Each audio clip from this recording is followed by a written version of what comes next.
So late last year, a brand name familiar to pretty much anyone who grew up in the 70s and 80s made a surprise reappearance on US store shelves.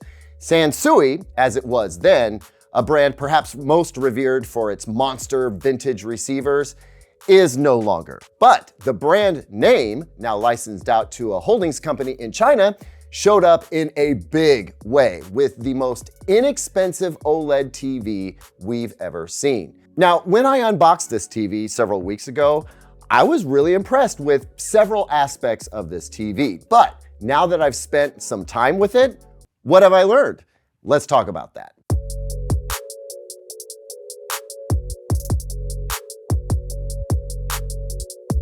Welcome back, everyone. I'm Caleb Dennison, and this is the review that I promised you all on the Sansui 55-inch S55 VOUG 4K OLED TV. Now, to be clear, it's going to be tough to get a hold of one of these TVs in the US now, because when this TV dropped to $600 late last year, it flew off of store shelves, and Sansui isn't shipping anymore to the US. That's what I heard anyway, because it's busy prepping the 2025 models, which will also include a 65 and 77-inch version in addition to the 55-inch that you see here. Hold on a second. Why are you reviewing a TV that I can't even buy, Caleb? Fair question. It's because of those new models that are coming really soon. We need to see what this TV does now, what it needs to do better, which I've already told Sansui about, and talk about what we can expect from the new crop coming soon. Now, given that this was the least expensive OLED TV that you could buy in 2024, and will be too in 2025, I think there's only one real question that needs to be answered. Are they worth it? Now, that's a question I've found a little tricky to answer, so I want to explain why, tell you what I've learned about this TV, peer into the future a little bit, and help guide you toward deciding if you should get ready to buy one of the 2025 units, which should be coming very soon. So to start things off, this TV doesn't at all feel cheap, as its price might suggest. The base that comes with it is a heavy metal base and exudes quality right out of the box. The chassis for the TV feels surprisingly solid for a budget OLED TV, which is notable considering less expensive OLED TVs can feel a bit flimsy given their inherently flexible panels. The remote is great, a bit large, which some folks actually like, with perhaps more buttons than most folks will ever use, like all these numbers at the top, but it's backlit. Already, that's a big plus for me. And it has a dedicated closed caption button, which I really like. And it is also a karaoke microphone. More on that in a moment. Taking a look at the inputs, we start to see where some of the costs were cut. We get 4 HDMI inputs, but they are all HDMI 2.0. So this TV will not support 4K 120 Hz signals from the latest game consoles or gaming PCs. You'll be limited to 4K 60 Hz, at least from the incoming signal side. The TV does support a 120 Hz native refresh rate panel, so it can double frames to 120 Hz, but that doesn't mean true 120 Hz gaming. It does support variable refresh rate, or VRR, but again, only up to 60 Hz coming from the console. Now, it's worth keeping in mind that the next least expensive OLED on the market, the LG B4 or the LG B5 this year, will be a constant comparison model referenced in this review. That one comes with 4 HDMI 2.1 inputs. Of course, LG has always had an advantage over everyone else except for Samsung, as most TVs only come with 2 HDMI 2.1 ports. It's also worth noting that this TV does not support eARC, or Enhanced Audio Return Channel, just the standard ARC, which is still quite handy, but for anyone wanting completely uncompressed Dolby Atmos audio signals passed to a receiver or soundbar, that's not going to be possible. You need to run a source straight to your receiver or soundbar first and then bounce the video signal up to the TV. And actually, while the TV supports Dolby Atmos for its 2 10-watt onboard speakers, I can't find any specs that suggest what audio formats it will pass through via ARC. So I'm gonna connect the TV to my Sony Bravia Theater Quad and check the app to see what kind of signal it's sending while watching a Netflix show with Dolby Atmos, and we're gonna see what it sends. Now let's talk about how this TV runs its Google TV operating system. I'm afraid I'm not sure I can offer some really meaningful feedback here. Unfortunately, this TV takes a while to boot up, so to speak. There's a solid 35 to 45 seconds after you press the power on button before Google TV runs more smoothly for me. But I do experience occasional hangups on loading apps and such. Now, Sansui tells me this is not something that it can replicate, and I know I got an early production sample of this TV, so it's entirely possible you would have no issues at all with the built-in Google TV operation. I do know that nothing around that is supposed to change for the 2025 models, so hopefully Google TV runs nice and smooth for everyone. Digging a bit deeper into the settings menu though, we find that this TV has some pretty limited controls in some kind of important areas. There's no color control outside of the color temperature settings and no white balance control. So whatever this TV does out of the box in terms of color and grayscale, that's what it's gonna do. I'll of course give it its best shot by using the most accurate looking movie picture mode, but we'll also look at the standard mode to see how it compares. Also, be aware, if you got this TV, this brightness switch here is inverted. It's actually brighter in the off setting. When you turn it on, it actually gets dimmer. Now, Sansui is aware of this, and I've also spoken to them about the lack of the control options that I mentioned just now, and it assures me that these things will be addressed in the 2025 TVs that are coming soon. But no changes to this model issued in 2024 are gonna be available via like an over-the-air update. I'll explain more about that in a moment. Now, I just wanna touch on gaming features, or kind of a lack thereof, real quick. Sansui, for this model, has not deployed like a game bar dashboard or anything. And I'm not surprised about that. It's a budget OLED, so I'm not mad about it either. However, input lag should be sufficiently low on at least one of the picture modes. And from what I've gathered from sources I trust, because my Leo Bodnar tool is busted and I haven't gotten a new one, rip and sorry. What I've gathered is that the input lag is at about 21 milliseconds, which isn't devastatingly bad for a lot of different types of gameplay, but I don't think it's gonna be acceptable for really competitive first-person shooter playing. I'd like to see no higher than 11 milliseconds from just about any TV in a game mode, because input lag reduction is usually a function of turning off processing, a function I think just about every TV above $600 should offer. Is it a bad TV for gaming in general? No.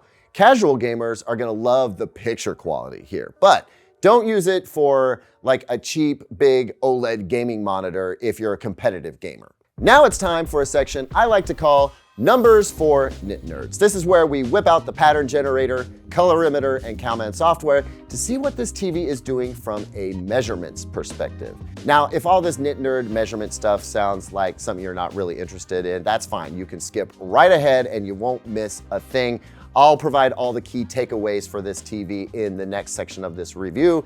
We've got time codes down in the description to make that super easy for you. But for the rest of you, here's what's going on. And I gotta say, after watching this TV for a while, I've been dying to see what the readings look like because I made a few predictions. First, I'm not expecting peak brightness numbers that are gonna blow me away. I know this TV is bright enough for dimmer rooms, but I can see right now that the HDR pop that it offers comes mostly from its perfect black levels and pixel level dimming than it does from sheer brightness power. Now, with all of that in mind, let's do something a little bit different here and actually measure this TV in real time to see what we get.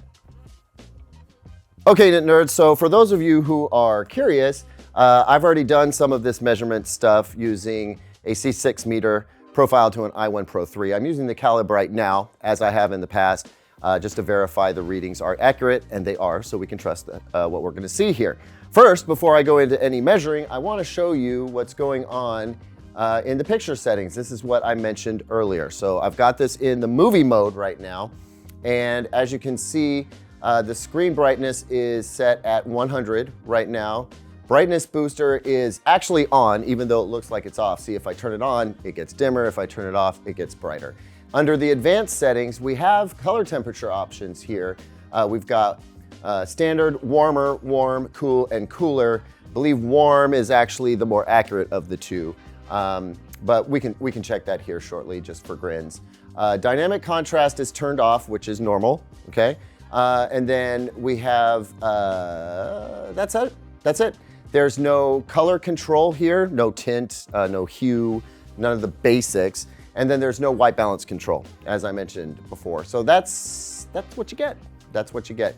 Wide color gamut is set to auto. That means that when we do go into HDR, it's gonna adopt a P3 in a BT 2020 container attitude towards the HDR that we send to it. Now, let's go ahead and do our measurements. I'm probably pretty close to on center there. But let's just give this a real quick go and then we'll make an adjustment. All right, my estimation was poor. So we're gonna move this and then remeasure, but already we can see that we're getting about 430 nits peak out of a 10% window. Stay, please. No, I knew this was gonna happen. So yeah, 430 nits of peak brightness in SDR with the brightness turned all the way up. Of course, it could do 150 if that's what you really want for SDR. If you come in and take a look, Zeke, let's go ahead and get tight on this. We can see that the red channel appears to be a little bit hot in the white balance, but we can further dig into that. Go into the 2-point grayscale and give that a go. What we find is not bad on the white balance. Our delta E of just over 3 for the 100% stimulus is not bad. And under 2 for the 30% is actually quite good. I do find that interesting though, because when watching content, I've noticed that things definitely tend to have a more reddish hue. And I bet if we go to the warmer section, which I'm gonna do right now, we're gonna go ahead and adjust the color temperature to the warmer setting. Come on now.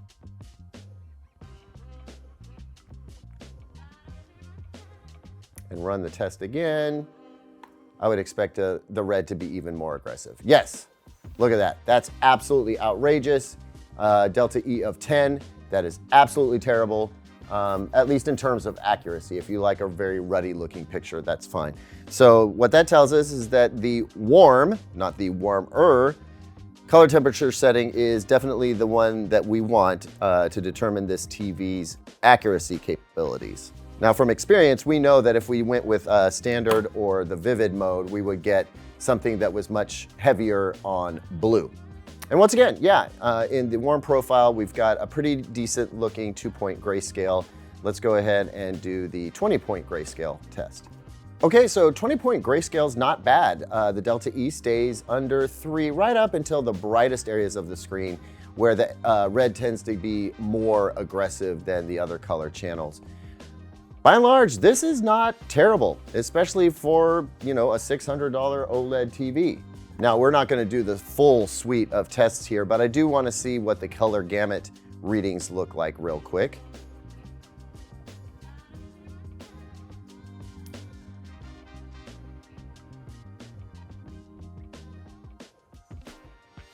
Yeah, here we see some more notable errors. The blue channel's doing just fine, but red, green, cyan, magenta, yellow, all of them are at about a delta E of 5, 5.5, which is, you know, higher than we would like to see out of what's supposed to be the most accurate.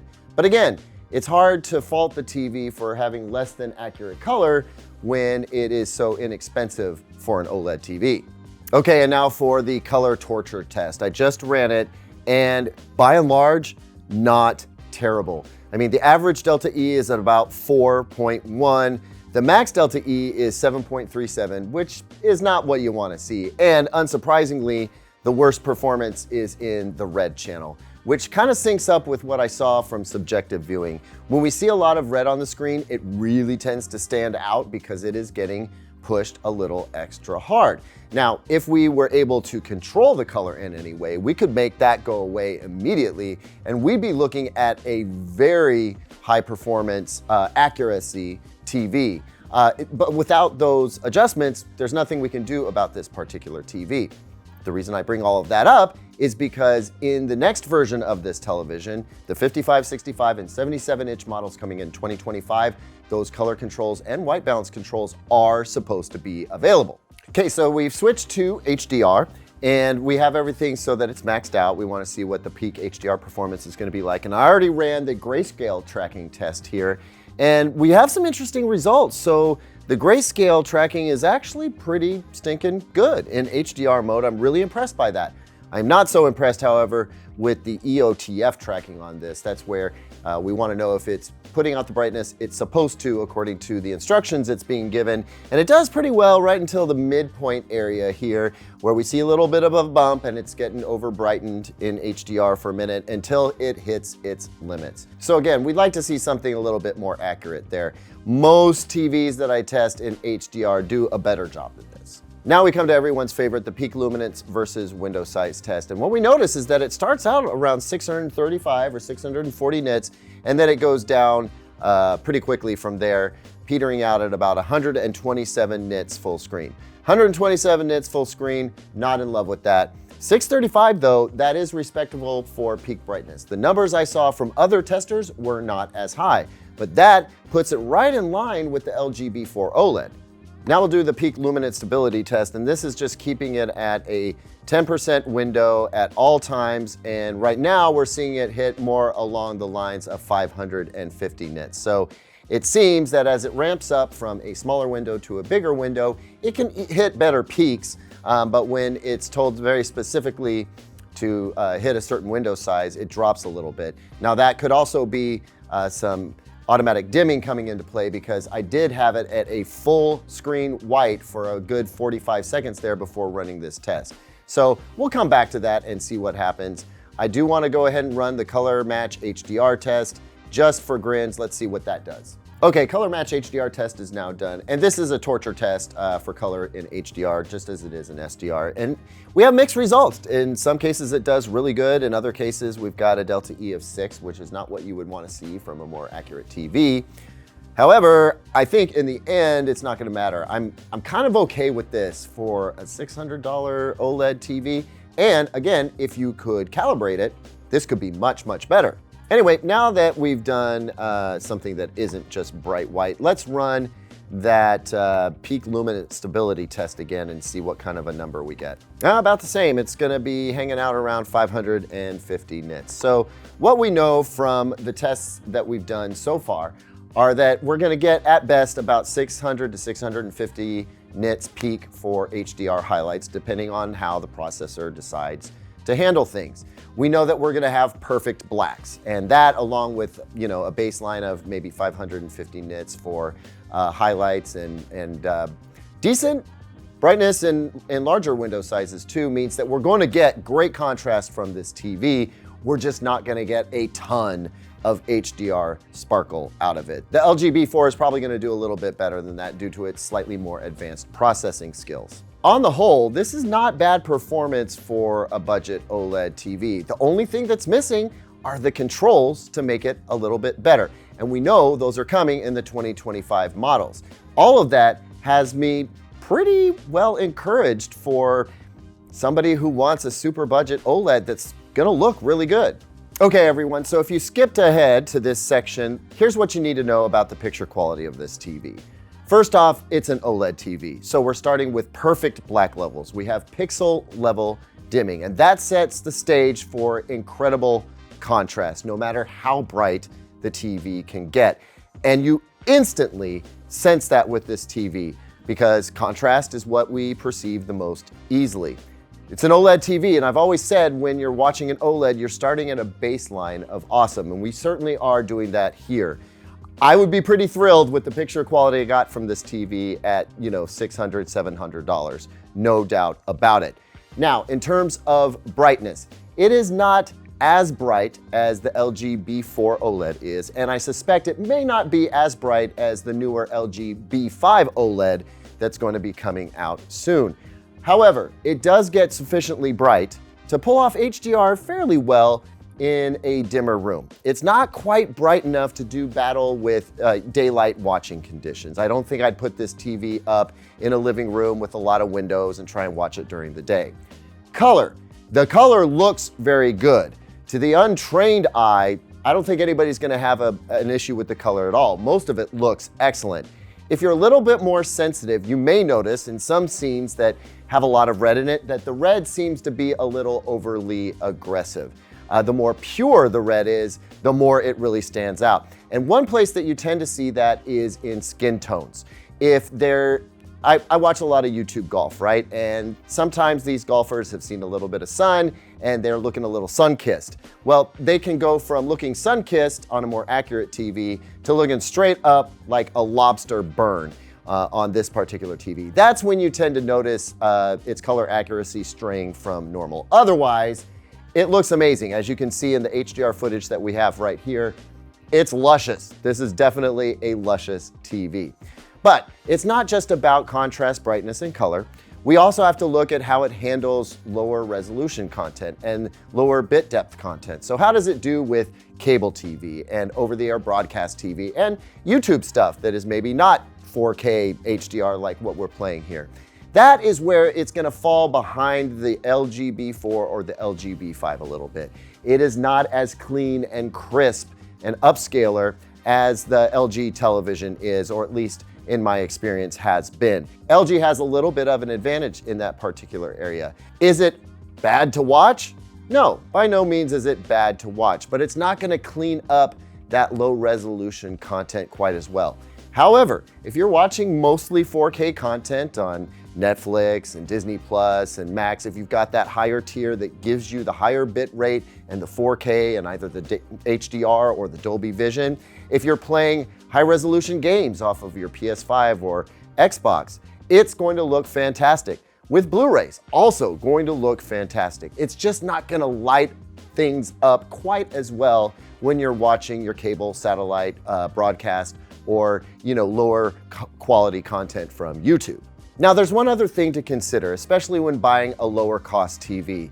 How's the production quality gonna be? How's the consistency gonna be? Well, one thing I can tell you about this particular television, in addition to feeling like it was built pretty well, the screen uniformity on this is dang near perfect. I've seen much worse from much more expensive TVs. Now, granted, this is a production sample that was sent to me directly by Sansui. They may have handpicked it for me, but this particular unit looks amazing.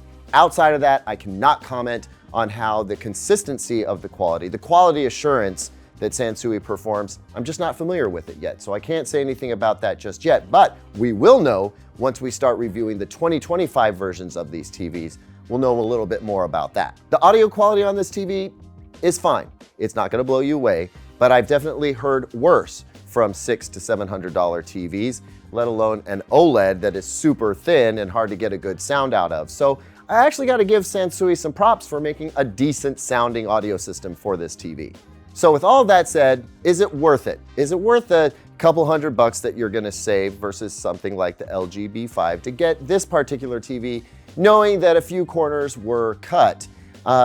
I suppose that depends on your needs. If you are a hardcore gamer, you probably want something like the LG B5 or the B4 OLED. If you are super picky about picture quality and you really know what you're looking at, you might not be totally stoked about this particular TV without its color and white balance controls. With them though, I think that you could be quite happy with this television. At this point, I feel pretty confident that if Sansui comes through with the improvements that it's promised, its 2025 55, 65, and 77-inch OLED TVs, which will seriously undercut the competition, are definitely worth taking a look at. I think that this offers tremendous value. There are some folks who simply can't get into an OLED TV otherwise. And so long as you're not putting this in a super bright room, you're gonna have it in a more light-controlled room and can view it in dimmer conditions, I think this is an excellent way to get that superb OLED picture quality, that undeniable OLED contrast for far less money. What I really wanted to get out of this review, both for myself and for you, was an answer to the question about whether these TVs are going to be worth looking at in 2025 when Sansui comes through with them. And I think the answer is a pretty emphatic yes. For those who need to save a few bucks and get into amazing OLED picture quality, I think this is an awesome option to really sort of refine things down to whether you should buy this particular TV or something more like the LG B5 OLED for anywhere from $200 to maybe $600 more. I really want to put them in a room together and learn, you know, what other corners have been cut or if they rise to the occasion. But I got to tell you, I'm feeling pretty encouraged right now, especially since Sansui's coming through with some features that you won't find on any other TV. This is a karaoke machine, believe it or not. You can use the remote control to act as a microphone, or you can connect a Bluetooth microphone. You can use built-in software to pull up anything on YouTube and turn it into a karaoke track that you can sing along to. And that is a party trick that, as far as I'm aware, no other TV can offer. Do your dance, do your dance. So viewed from that perspective, you start to realize that whether this TV is right for you really comes down to what your needs and priorities are. So looking forward to 2025 when we get to review those units. I'm excited. I can't wait to see what they're offering, and I cannot wait to tell you whether Sansui's new OLED TVs are going to be a smart purchase for you. Thanks so much for watching, everyone. What did you think about this review? We changed up the style a little bit, so especially if you're a regular viewer, let us know down in the comments. Don't forget to like and subscribe, share this video with your friends, hit that notification bell if you want to know when we're coming out with new videos. I'll see you on the next one, and until then, here's 2 other videos I think you might like.